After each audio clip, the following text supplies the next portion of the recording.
फेंका गया और कब्जे में लेने की कोशिश की गई। साथ ही बैलेट पेपर की जो बुकलेट है उसको फाड़ा गया।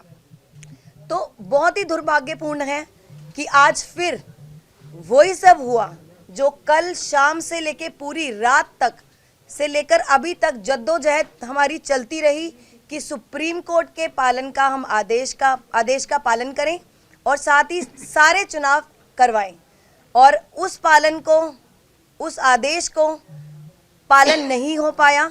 भारतीय जनता पार्टी के पार्षदों ने बार बार वेल में आकर हंगामा किया, स्टेज पर चढ़ने की कोशिश की और इसीलिए चुनाव टला।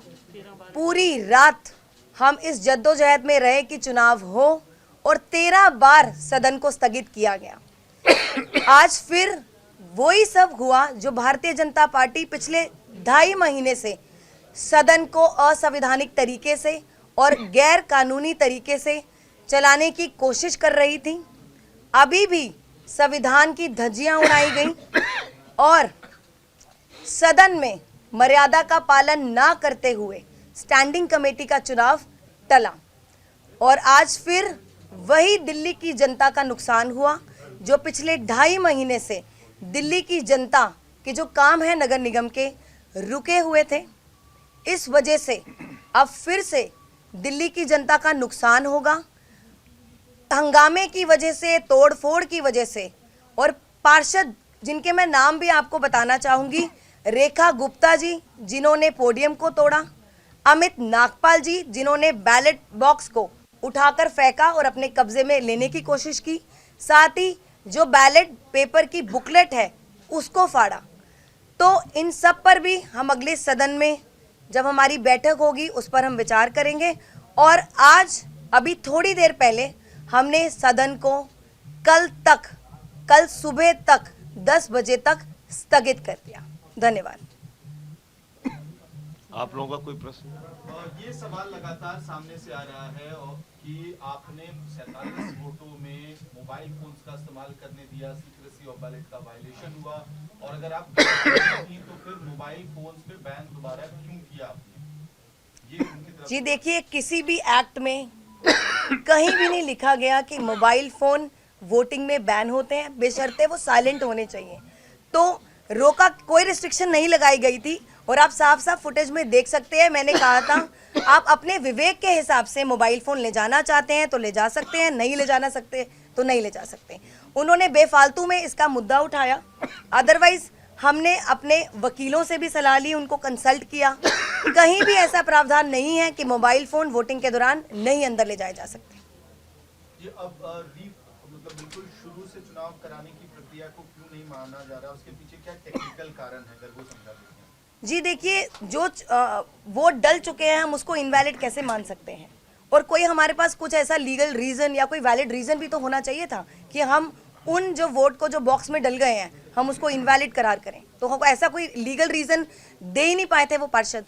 बीजेपी ये भी कह रही है कि मेयर और डिप्टी मेयर के चुनाव में तो फोन अलाउ नहीं था, तो स्टैंडिंग कमेटी में क्यों किया गया? जी देखिए, मैंने आपको जैसे पहले बोला, कहीं भी ऐसा प्रावधान नहीं है कि मोबाइल फोन वोटिंग के दौरान अंदर नहीं ले जा सकते, बेशर्ते वो साइलेंट हो। तो वो तब म्यूचुअल अंडरस्टैंडिंग थी कि नहीं ले जाना, और अब जब सदन शुरू हुआ, स्टैंडिंग कमेटी का चुनाव शुरू हुआ, तब मोबाइल फोन पे कोई चर्चा नहीं हुई थी कि रिस्ट्रिक्शन लगेगी या नहीं लगेगी।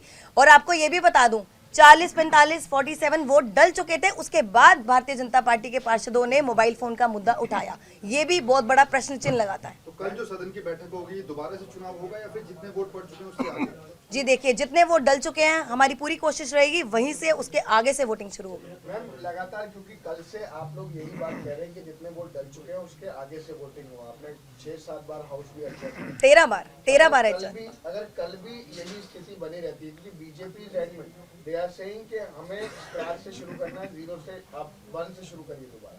देखिए, भारतीय जनता पार्टी के पार्षदों के पास कोई लॉजिकल रीजन नहीं हुआ, कभी भी कोई वैलिड रीजन नहीं रहा अभी तक।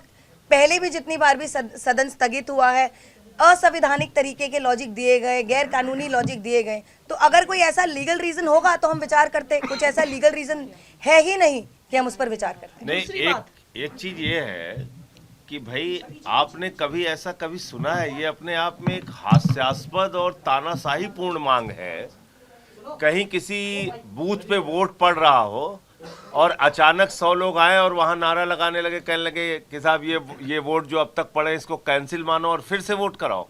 ऐसा कभी सुना है? मतलब ये क्या एक तानाशाही और गुंडागर्दी का आचरण है भाई। जिन लोगों ने वोट डाल दिया अपना, उसमें बीजेपी के भी लोग हैं, उसमें आम आदमी पार्टी के लोग भी हैं, उन्होंने अपना वोट डाल दिया ना, उनके वोट दोबारा कराए जाए, इसके कारण क्या है, क्या वजह है उसकी? अभी आपको मेयर साहिबा ने बताया कि भाई जो एक्ट है उसमें भी कहीं मोबाइल पर रोक नहीं है कि मोबाइल नहीं ले जा सकते। जबरदस्ती, क्योंकि हर चुनाव ये हार रहे हैं, मेयर में हार गए, डिप्टी मेयर में हार गए, स्टैंडिंग कमेटी में हारेंगे, तो हार से इतना बौखला, मतलब दिल्ली के 2 करोड़ लोगों ने हरा दिया, वो नहीं माना, मेयर में हार गए, डिप्टी मेयर में हार गए, वो नहीं पचा पा रहे, अब स्टैंडिंग कमेटी में हार रहे हैं, वो नहीं पच रहा इनको। तो मोटे मोटे तौर पे यही कारण है कि ये अपनी हार को पचा नहीं पा रहे हैं। दिल्ली के 2 करोड़ लोगों का जनादेश मानने के लिए तैयार नहीं है, और संविधान, लोकतंत्र और सर्वोच्च न्यायालय, तीनों को चुनौती अकेले ये लोग दे रहे हैं कि हम कुछ नहीं मानेंगे, हम जैसे चाहेंगे मनमाने ढंग से चलाएंगे। दूसरी बात, मान लीजिए कि 1 से वोटिंग शुरू होती है, फिर से 50 या 100 वोट डलने के बाद वो कह दें कि नहीं अब फिर से 1 से शुरू कराओ, फिर से 50 वोट डलते हैं, वो कहेंगे फिर से 1 से शुरू कराओ, फिर 50 वोट डलेंगे, वो कहेंगे फिर से 1 से शुरू करवाओ। क्या आधार है कि 50 वोट जो डल चुके हैं उन वोट को इनवैलिड करार करके, उनकी काउंटिंग को इनवैलिड करार करके फिर से वोटिंग शुरू कराया जाए? ये कैसा प्रेसिडेंट है? आप हमें लोकतंत्र में ऐसा प्रेसिडेंट दिखा दीजिए कि बिना किसी कारण के जिनके वोट डल गए हैं उनको कैंसिल करार कर दिया जाए। इस आधार पर तो कभी भी चुनाव नहीं हो सकता, क्योंकि हर चुनाव के बीचों बीच भारतीय जनता पार्टी खड़ी होगी, 200 वोट के बाद करेगी नहीं जी अब 1 से कराओ, अब फिर से 1 से कराओ। तो बिल्कुल लोकतंत्र की धज्जियां उड़ा रही है बीजेपी। मेरी भारतीय जनता पार्टी से एक अपील है, दिल्ली की जनता के जनादेश को स्वीकार करिए। आपने 15 साल एमसीडी में शासन किया, अब दिल्ली की जनता ने आपको बाहर फेंक दिया है, आपको चुनाव हरा दिया है, आम आदमी पार्टी को भारी बहुमत से एमसीडी में जिताया है। अब एमसीडी में आम आदमी पार्टी की सरकार बनने दीजिए, 5 साल हमें काम करने दीजिए, यही लोकतंत्र है। अगर हम काम नहीं कर पाते हैं तो 5 साल बाद दिल्ली की जनता हमें निकाल के आपको फिर से चुन लेगी, आपको फिर से मौका मिलेगा। लेकिन दिल्ली की जनता के जनादेश को स्वीकार करिए और लोकतंत्र का सम्मान करिए। ये पॉइंट बोल दो सर, ये आ ही नहीं रहा क्या ये दिल्ली का जो चुनाव हुआ था उसमें भी आप देखिए कि एमसीडी का जो चुनाव हुआ था उसमें साफ तौर पे लिखा हुआ है कि voters can now carry mobile to poll booths. Poll booths के ऊपर वोटर जो है वो मोबाइल ले जा सकता है। ये दिल्ली का जो निर्वाचन आयोग है जिसने एमसीडी का चुनाव संपन्न कराया था उसमें लिखा हुआ है। तो अगर ये कोई सिक्रेसी का वायलेशन होता तो चुनाव आयोग क्यों कहता भाई कि आप एमसीडी के चुनाव में अपना मोबाइल लेके जा सकते हैं? चुनाव आयोग को आपत्ति नहीं है, यहां जो चुने हुए पार्षद हैं उनको आप कह रहे हैं कि नहीं मोबाइल लेके नहीं जा सकते आप। और इसके पीछे की मंशा क्या है, मन में क्या है तुम्हारे, क्या चोर छुपा हुआ है आपके मन में, बताइए ना। एक आदमी अपना वोट देने गया, वोट दे के बाहर आ गया, उसने किसी को वोट दिखाया नहीं, उसने अपनी गोपनीयता को भंग नहीं किया वोट की, तो आपत्ति किस बात की है? मोबाइल लेके नहीं जाओगे, शर्ट पहन के नहीं जाओगे, टी शर्ट पहन के नहीं जाओगे, मतलब ये इसका कोई मतलब है? कहीं कोई एक्ट में लिखा हो, कहीं कोई किसी नियम का वायलेशन होता हो, बात समझ में आती है। कल के मुस्कुरा के नहीं जाओगे वोट देने के लिए, रोते हुए जाओगे, घुटने के बल जाओगे, ये कोई इसका मतलब है? देखिए आरती की बात पे वो कहते हैं कि क्रॉस वोटिंग का डर सता रहा है आम आदमी पार्टी को और अपने सुप्रीमो को फोटो भेज रहे हैं। तो हमको क्यों क्रॉस वोटिंग का डर सताएगा? किस बात के लिए डर सताएगा? आपने देखा नहीं अब तक? मेयर में कह रहे थे हमारा बनेगा, बुरी तरह हार गए। डिप्टी मेयर हमारा बनेगा, बुरी तरीके से हार गए। एल्डरमैन को वोट करा लो, सुप्रीम कोर्ट ने तमाचा मारा। इनकी किस बात पे आप लोगों को भरोसा करने आप लोग बताइए, किस बात पे भरोसा कर लिया जाए? किसी एक बात पे बताइए जिस पे भरोसा कर ले। और ये वही भारतीय जनता पार्टी है जो एक हफ्ते पहले कह रही थी आम आदमी पार्टी ने उनके पार्षद खरीद लिए हैं। ये भी आप याद रखिए। तो ये बिल्कुल स्पष्ट है कि भारतीय जनता पार्टी चुनाव कराना ही नहीं चाहती। वो या तो कहे कि हमने उनके खरीदे, अब वो कह रहे हैं उन्होंने हमारे खरीदे। भाई एक चीज तो डिसाइड करिए, रोज रोज आप नए बहाने बनाते हैं चुनाव ना करवाने के।